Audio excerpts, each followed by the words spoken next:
Hello everybody and welcome to Uddevalla in Sweden for round 11 of MXGP, where Adam and I this week are joined by Gautier Paulin, Sylvain Geboers and Christophe Charlier. Before we catch up with what happened in Germany a couple of weeks ago, Adam, we arrived here in Sweden round 11. We've got a new championship leader in MXGP, a wounded championship leader in MX2, obviously no Max Nagel, no De Salle, no Tonkov, no Petrov. It's been a tough couple of weeks, hasn't it, for some of the star players? And it continues to throw up surprises, doesn't it? In round 10 in Germany last time, Paul, Max Nagel, that crash on Saturday. You know, you could be cynical and say, when was Max Nagel going to pick up an injury problem? You know, maybe he had some good fortune throughout the season so far, but that really was a big blow to the title chase. Now we've got a new championship leader, the first time Roman Federer has ever led a world championship. So, you know, I'm kind of curious to see what's going to happen this weekend, because we are getting something a little bit different all the time. Well, before we chat to our first guest, Gautier Paulin from Team HRC, let's catch up briefly with what happened in Germany 2 weeks ago. Here's some highlights from MXGP.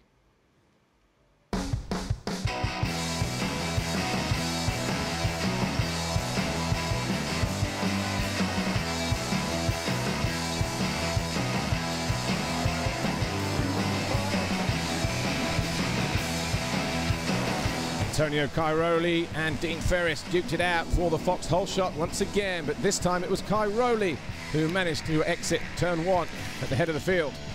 Ferris was right there in second. Paulin was third as Bobashev crashed at the first corner. Van Hoorbeek fell early on, would pick himself up in 11th, as Boutron also fell, this time from 5th place for the Spaniard. Cairoli was doing a great job hanging on in second position despite his arm injuries. While Koldenhoff was being caught and passed, Bobashev was charging through the field. That pass on Frossard put him into 11th as Philipparts went out. Tony Cairoli, though, started to feel the pressure.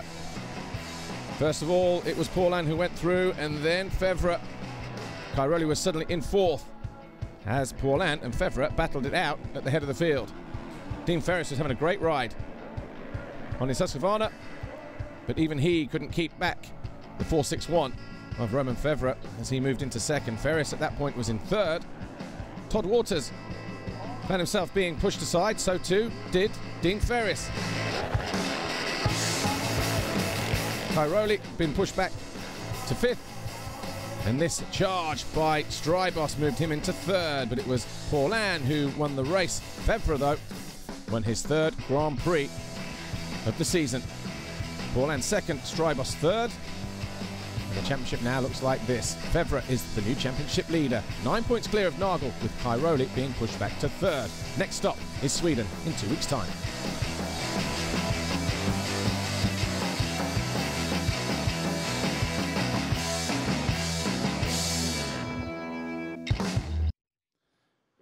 Well, that was Germany a couple of weeks ago, and one of the guys who made it on the podium, Gautier Paulin from Team HRC, joins us now. Gautier, what have you been doing since Germany? Obviously, it was 2 weeks ago. Have you been taking a little bit of time out? Oh, I mean, I have for sure 2 days of rest, and then I've been riding on Seine because Lommel is coming. So I've been riding Lommel. You know, there is a law that like you cannot ride 1 month before on the MXGP track. So then I had the opportunity to go there, so I went riding in Lommel, which was raining, and it was the real condition. So I had some times there, and then yeah, 2 days at home. But overall, training hard to get ready for Sweden. But it's not only Lommel, is it? We've got, you know, Mantova and Assen coming up, so there's a real like month of sand, isn't there? Yeah, Assen, we don't really know how it's going to be, if it's black sand or a little more hard pack, or, you know, every place in Belgium are different sands. So. But anyway, you know, there is also Lettonie, where you can know, you don't know, you know, how it's going to be. If it's really dry, it's hard pack. If it's really like wet, it can be sandy. So we will see. Just a little ride on sand. I really love it. So I think he knows Latvia better than most people as well. Yes, that's a memory fresh in the mind. Yeah, it was cool. Yeah. Not been riding BMX then the last couple of weeks. I did see a little video you posted on Twitter. Sure, I ride BMX also because yeah, it was really hot also in Belgium. So I had the opportunity to go and ride on indoor track, which was really good. You know, not under the sun. And yeah, I posted a little video to show the fun. I think they love it. Are you riding BMX quite a lot at the moment, or was that just something that you felt you needed to reconnect to recently? No, I still ride BMX. There is some, like sometimes I go twice a week. Oh, yeah. Sometimes I go many times. Sometimes I just leave the bike in the garage. Just when I feel I want to ride, it's just fun. When Yeah. I go there, it's just for fun, just because I want to enjoy. And it's also good physically, to ride BMX. So I do both. When I go there, my mind, I'm feeling so good. And then I'm working physically and keeping also the technique. And who's your ride partner? Is it Benoit Paturel?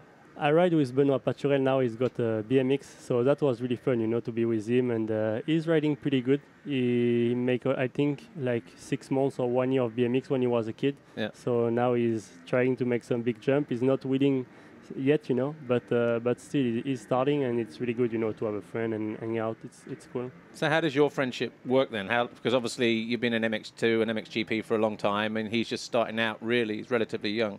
Is it because he's French you had that friendship, or is it just something that's developed this year? No, I know him since a while when he was working with Didier Rochette. We've been training like 1 week in the same place physically, and then we managed to have like a good friendship, And we were there with Arnaud Tonus. There was Christophe Valente, and there was also Benoit Paturel. So it was really good, to be with him. And now he's living in Belgium, 20 km from my house. So he have a BMX track. We go together. And now he's more a friend than a motocross rider, I know. Good. And I guess that's important, isn't it? Being in the paddock, somebody else you can just have time to relax with, I guess.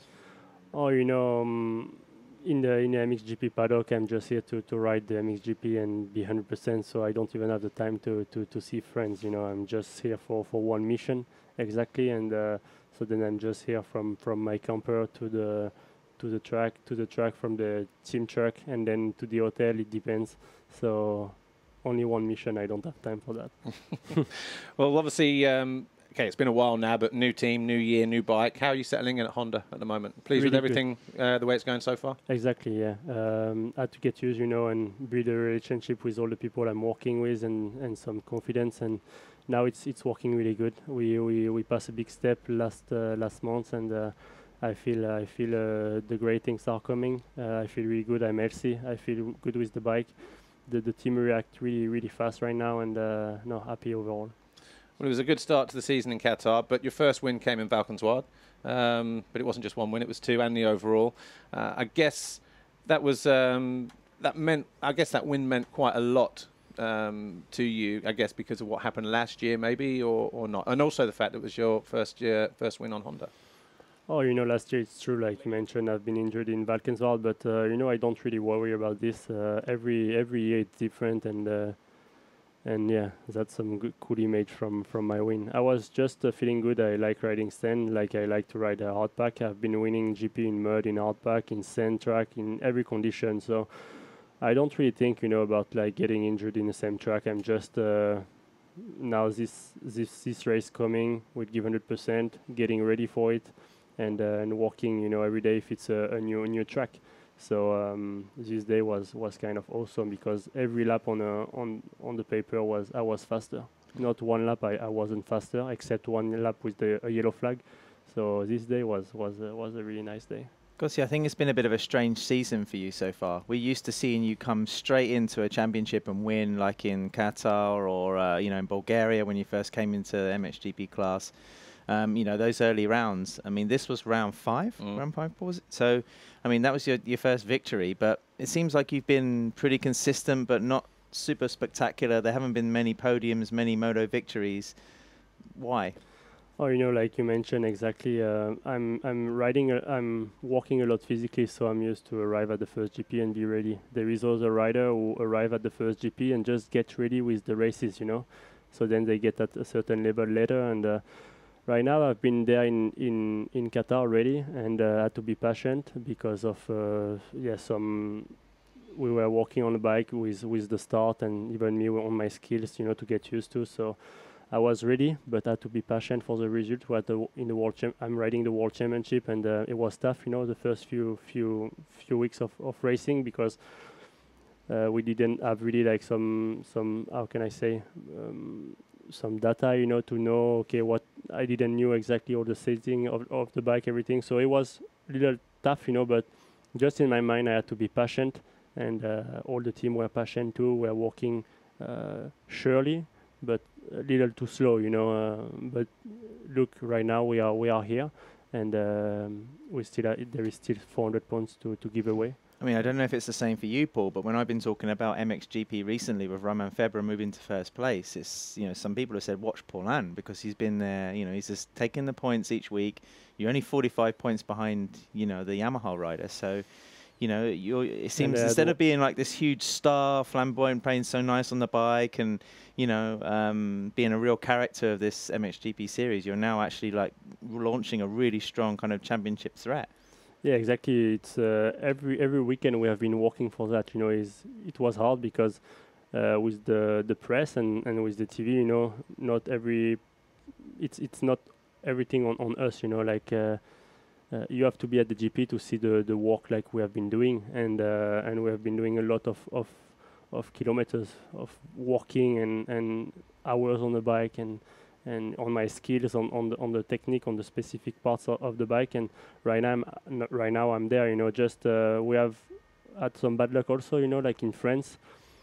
Just get a huge stone in my head, which break a little bit the goggle, but this you can have the goggles you want in the world, just lucky that doesn't hurt me because this was a big rocks. And then first moto, I think there is one bike who don't need to stop, it's my one, because of the way how they work, it's so sure, but then it's mechanic, this you cannot do anything about that, and I'm thankful, for the job HRC Honda make for me. And everything can happen in sport. Yeah. And I'm still there 45 points behind and healthy. Yeah, we'll see. And obviously, you touched on some of the reasons why, since Valkenswaard, you've not been as consistent. But it all came together pretty well in Germany last week, didn't it? Second race win and back on the podium again. Tell us about Germany. It was good. Germany was a good race for me. I had a good feeling. Just we can see some image. Just feel much better. Right now had a good start, and the track was a little tricky to pass. But once you have a good start, every rider you can see on the same second. So if you start behind the top 5, it's kind of difficult. But I was just riding good, smooth, and wait the time I have to wait, behind Antonio and Dean, because the moto is 30 minutes plus 2 laps. And then once I see a Romain coming back on me, and it was starting to be really, really close. So then right there, I give some better lap time and go for the win for the moto. So this was I like when I managed to have some moto like this. The last 2 seasons have been promised a lot, but through injury, you haven't been able to, make a challenge for the title. In your view on injuries, Gautier, because there is some talk now about 450 bikes again. Are they too fast? Are they too demanding? Many people getting injured also in the AMA competition in the US. You've won GPs on MX2 bike and on MXGP bike. What's your feelings about that? Do you think the 450 on the tracks we're running now is a bit too much? I'm not sure they are a little bit too much. When you see the suspension we are having, I think 5 years ago it was a little more tricky. Now the bike are starting good. Now the bike are safe. Now the engine are never broken. The bike it's like really, really good. But I think it's the level of the sport who goes much higher. Like now there is so many riders who can be winning, and before there was only 1 or 2. And now you can see, before we're saying, okay, motocross, there is some corner, some deep rut, some deep bump, So the difference in between riders, it's huge. But now you can get just the paper of the time practice, and we are in the same second, we are like 8 or 10 sometimes. So I think just the level, it's coming really, really more closer, and everyone's pushing really hard, 101%. Maybe it's this 1% who give some, it's why we get some injured. Well, we are almost out of time, but before we go, we got a question from one of our Twitter followers, MX Justin. What have you learnt or improved on from working with Jean-Michel Bayle this year? Just, working with him, why he has been a champion. Just the way he's going to the races, and also many parameters that he managed, on the bike and on the rider. So. There is, in French we say le hasard. Maybe we can say it in English. There is never something apart. We with HRC we really try and control everything, and Jean-Michel also does. So he controls a little more parameters, and he showed me how to control a little more parameters. So it's definitely a big opportunity to get the experience Jean-Michel have. You know, he have been really good in MotoGP. He have been champion in Supercross, Motocross, Europe, America. So definitely his experience. All right. Well, Gautier Paulin, thanks for joining us on our studio show this weekend in Sweden, and all the best for the rest of the season. Gautier Paulin. Right, before we meet our next guest, let's catch up with what happened in Germany 2 weeks ago. Here's some action from race 1 in MX2.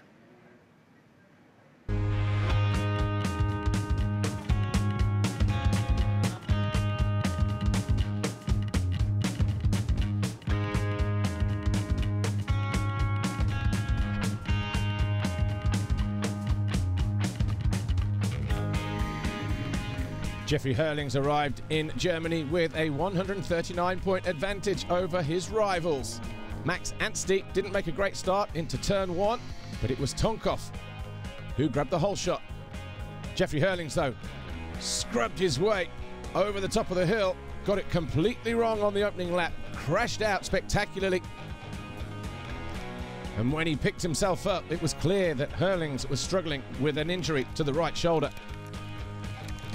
Meanwhile, Petr Petrov had a great start as Herlings had made his way back to the pit lane area to undergo further observation. It was clear a broken collarbone was diagnosed. Up front, though, Tonkov fended off the challenge from Tim Geiser. Tixier was in third, but Tonkov's race came to an end when he got it wrong through the wave section, was over the handlebars, and the Russian was down and out, would not finish race 1. Tim Geiser, meanwhile, was leading. Petrov was having one of the best races of the season so far. Tixier tried to keep Geiser in his sights as Max Anstey, number 99, recovering from a poor start, was charging through the field.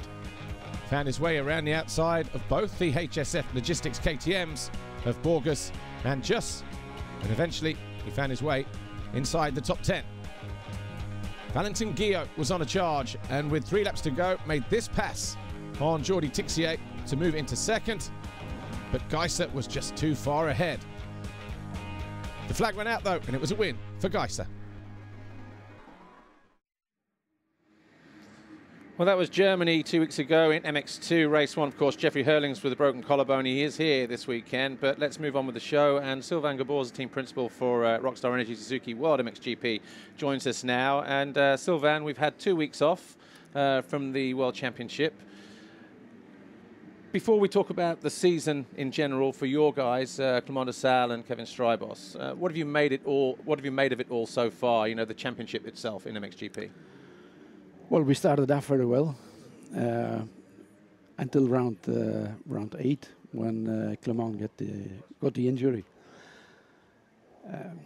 But yeah, that's all in the game. We were well prepared for the season. At first, we got the problems with Strybos, with Kevin. He got an infection, tendonitis in his forearm. That brought us on 50% power, but Clément did very, very well. Podiums after podium and red plate. And so it looks as we were heading to the championship win, but suddenly we realized that the championship is much longer than 8 GPs. But what about the championship itself? And take the Suzuki guys out of it, you know, it's been quite a dramatic season so far, hasn't it, in MXGP? Yes, absolutely. Too many injuries. As we came back after four rounds, the top 5 of that time at that time are all out or have been out by this moment. So it's a disaster in a way. But I don't have the solution in my hands. How to improve? For sure, it must be an and what will bring a safer racing, and there are many points to discuss. But yeah, it's it's motorcycle, it's rider, it's racetracks, it's a race formula. All together will bring a safer racing. But I think we have to have serious discussion with the people all people managing this sport. Sylvain, was it hard to take with Clement getting injured again? I mean, it seems like the last 3 or 4 years he's always been pushing to be one of the very top in MXGP, a title contender, and for you guys as well. He's been with the team since 2010. So, was it tough to take that again? Yes, of course. It's tough for each team who run in this situation, but suddenly it happens, and then here we are again, and you think about your other partners and your colleagues. Lately, everyone runs in this program. You see Kawasaki, you see Yamaha, now KTM. Everyone is having the problem. So I think we must decide: are we going for a race victory or are we going for a champion victory? That's the first thing what we have to make clear, I think, and we need more discipline of the riders and more respect to each other. If I know I am an old man, and you see what younger people are up to, and that's normal. But I'm sure there is safer racing possible. Yeah. Absolutely. But do you think the length of the calendar is something people have to get used to? I mean, we've been traditionally over the years 14, 15, sometimes 16 GPs. Now we're up to 18. Maybe that's another adjustment riders need to make. Absolutely. Absolutely. It's the length of the calendar, the number of races, it's the format of racing, the short races. It's sprint. You see many accidents in the first lap. I mean, first corner, second corner. Everyone wants to be in front, because if they are not in front, they believe they can't win the championship or the race. Also on the bikes, I think there are improvements to do, or we can do improvements to make it safer. Improvements means not always that you give more comfort to the rider, maybe some discomfort to slow down, but also the racetracks. Racetracks are becoming short and fast. They're also fluid. I mean, there are no 180 degrees corners. The racetrack is wide, maybe double from the time Paul and me used to race, So you've been put into Sylvain's era now. Yes. I skipped 2 generations. But there's a lot of to do, as I said in the beginning, and we have to come to a compromise. Well, let's talk about the season in general then for Clement. Obviously, the beginning of the season, it was a happy, relaxed, fairly confident Clement de Sal. He was always finishing consistently on the podium, second overall in the first round. He took the red plate with the second overall in Thailand. Went to Argentina, won his first race of the year. How important was that victory for him? Even though he didn't win the overall, he extended his points lead in the championship. But just picking up a race win at round 3 in Argentina, how important was that race win for him and for you at Suzuki? Well, that's the target we are setting. We want to win races, but at the end we want to win a championship, and that was what Clement was looking for. He was given it more time. He knew that he didn't have to win race after race.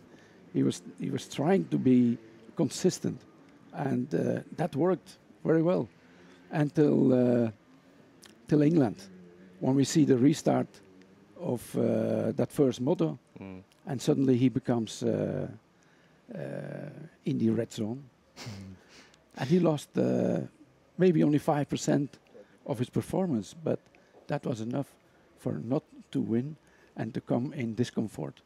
And from there on, we've seen it went wrong. But looking good at this stage of the championship, like you say, it was he doing anything different in the off-season in terms of his preparation? Well, we went to the US this time to do some practice, some training. He liked that very much. He enjoyed that, and it proved to work well. weather was better. We made sure that all the facilities were available, motorcycles, parts, and everything. So that was a big help for him.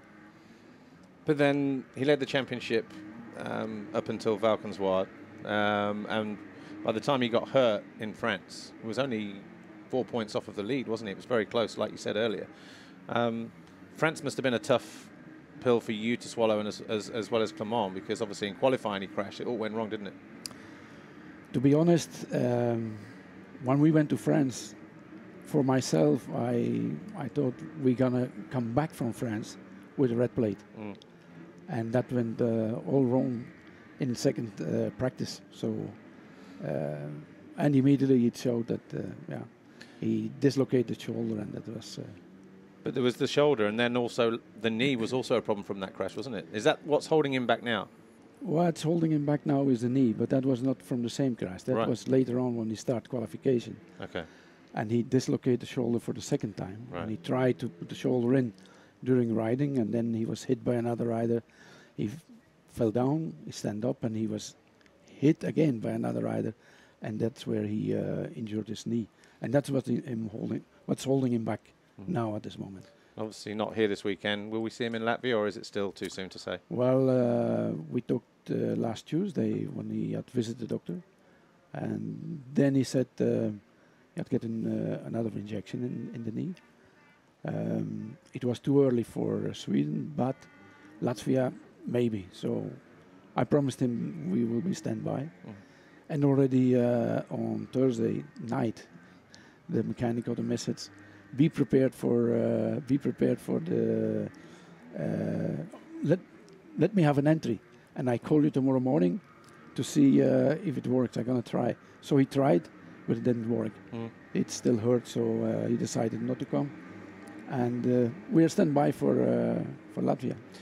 And obviously the good news, though, obviously without Clement there, Kevin made his return back from injury, arrived in Maggiora, picked up a race win in second race, got himself on the podium. That must have eased some of the heartache from you guys. Well, it's a big release for myself, for us, for the team. Kevin coming back in such a good way. Clement out, Kevin in, and immediately going to the podium. So it means a lot being on the podium, you know. And he repeated again in Germany. So 2 podiums for Kevin, great. I hope he brings that consistency in this weekend as well. This was a great race, wasn't it? Great end to the race. Last lap as well. Yeah. Same as in Germany. Sylvain, I mean, I know the title is gone for 2015, but how important is getting a Grand Prix win? Because Suzuki have won a Grand Prix every year since Clement has been with you, again since 2010. Kevin, I know, is still trying to find his first one since 2007. But you in theory you should have both riders back in the next 1 or 2 GPs. So was the Grand Prix victory now going to be a priority, getting Suzuki back on top of the box? Well, of course we will try to have a victory, but it's not going to be easy. It's not going to be easy. But Kevin is coming close. And at first, let's say heat wins, and we hope there are some good races coming for Kevin, that he can get his GP victory after 2007. Well, we're almost out of time, but really quickly, as Adam just said, hopefully both riders will be back very, very soon on the same track on the same weekend. But going forward, what are your plans for next year in terms of rider lineup? Are there any changes potentially you can tell us about, or any personnel changes? Well, I think it's too early to talk about rider changes now. It is our intention to continue with the same quad as we are on now, but not decided yet. Okay, well, just heard it there from Sylvain Geboers. But thanks for joining us, Sylvain, this weekend. Of course, we wish Clement de Sal a return in Latvia, but if not, then I guess it'll be Lockett in the Czech Republic. I think so. Yeah. I think so. I think that's realistic. Good track for him as well. Good track for him. For both. Yeah, for both riders. But we are at a time with Sylvain Geboers. So thanks again to Sylvain, and we wish him and Suzuki the best for the rest of the season as well. Right, once again, it's competition time, folks. Finished.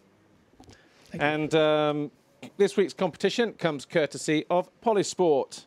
now to win a Polysport bike stand and bike mat. All you have to do is guess the podium this weekend in the MXGP class. So guess the top 3 in MXGP here in Sweden this weekend, and you will have the chance to win the Polysport bike stand and bike mat. You will also win MXGP, the official video game, and a season's pass to mxgptv.com. Don't forget, submit your answers to our Facebook page, or for more information, go to mxgp.com. And don't forget to like us on our social media channels as well, Facebook, Twitter, and Instagram. Don't forget as well, we still have our mid-season sale going on MXGP TV, and there's still a 50% discount for that for the season pass, which also includes the FIM Monster Energy Motocross of Nations. Right, our final guest, Christophe Charlier, is here from 24MX Honda. Sorry for the delay, Christophe, but good to see you here. Now, Christophe was European champion in the 250 class in 2009, finished 4th in the MX2 World Championship in 2013, and it's his first season in MXGP. How is it? Yes, it's another feeling. The bike, I changed the bike, the category, so it's difficult for the first race. Now I pass one step, yeah. And I take more fun. I take more feeling. I have good feeling with my bike. So now I just to push and continue to work for pass one other level and to go to first top 5. Mm. Was there much difference between changing from Yamaha to Honda? Oh, it's not so. It's the same bike. All the 450 maybe it's a good bike. So it's just the feeling and the sitting, the shocks, and I think all the 450 is good. So now it's not a big change. You mentioned the European Championship win there, Christophe. I think that was very dominant. You won so many races that season, but then when you came to Grand Prix, it took a couple of years, didn't it, for you to feel comfortable, feel fast? And you had some silly injuries as well, didn't you? Like with the hand and the thumb, and you know, it wasn't easy for you the first, you know, from 2010. Yeah. Yes, it's the difficult year. I broke my finger in the winter. And I arrived not so good, and as another broken. So yes, not a good year, and for my head, and not a good year. Yeah, difficult. And when you have the injury, it's always difficult to make the gap back. Yeah. Yes. But in MXGP this year, are you happy with the way you are riding, or is there still some more performance to come?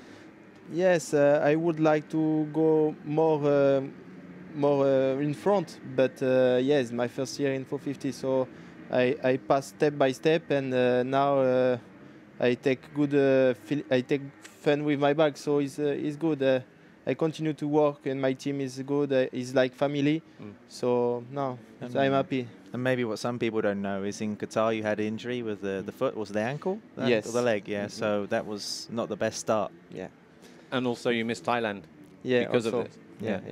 Do you think you need to work on the start to improve the start, or is it just the speed you need to improve? I think now is a little bit speed, and also the start, because all the rider is the same lap time, and it's difficult to go.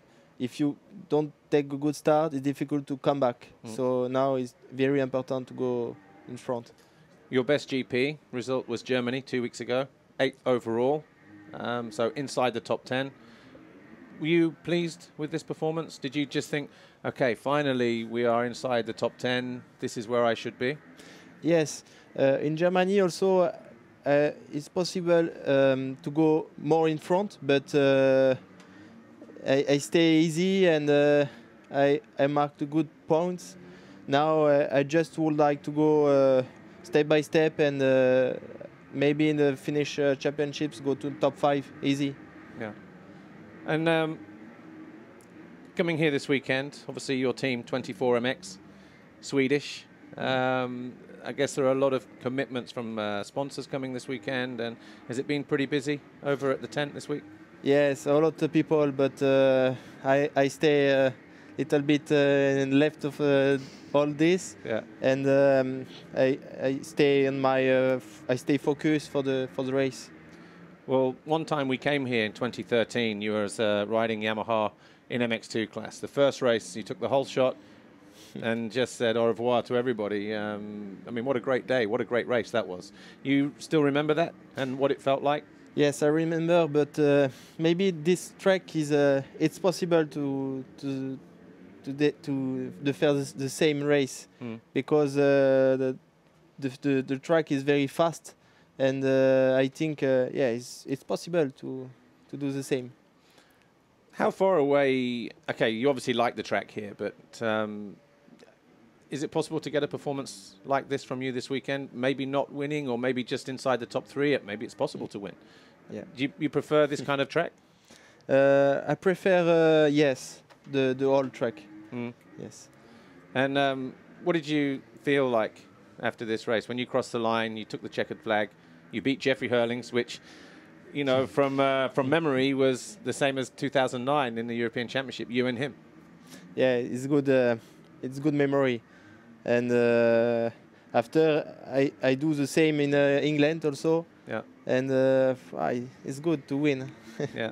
And you won a moto in Lockett as well, Czech Republic, kind of similar ground, a little bit stony, a little bit loose. That Grand Prix is coming up soon as well, so I don't know, watch out for Christophe Charlier, though. Yeah, absolutely. But so for the rest of the season then, Christophe, because we are almost out of time, what is the goal now? You had 8th overall in Germany. From this weekend until the end of the season, you are expecting every GP now to be inside the top 10? Yes, I would like to go top 10 all the race, and now I would like also to come back for the championships overall. All right. Well, we are out of time here this weekend. So thanks to all our guests, Christophe Charlier from 24 MX Honda Racing, Sylvain Geboers, the team manager for Rockstar Energy Suzuki World MXGP, and of course we had Gautier Paulin in from Team HRC. Thanks always to Adam Wheeler, OnTrackOffroad.com. But that's it for this week. We're out of time here in Sweden, round 11, but you can catch all the action live on MXGPTV.com. It's going to be an interesting one this weekend, isn't it? Jeffrey Hurlings is injured. We've got a new championship leader in MXGP with Romain Fevre. Tony Cairoli still riding a little bit injured. It's too close to call, it really is, after 11 rounds as we head into after 10 rounds. So join us tomorrow with all the action live on MXGPTV.com, and we'll see you then tomorrow. Thanks for watching. Bye.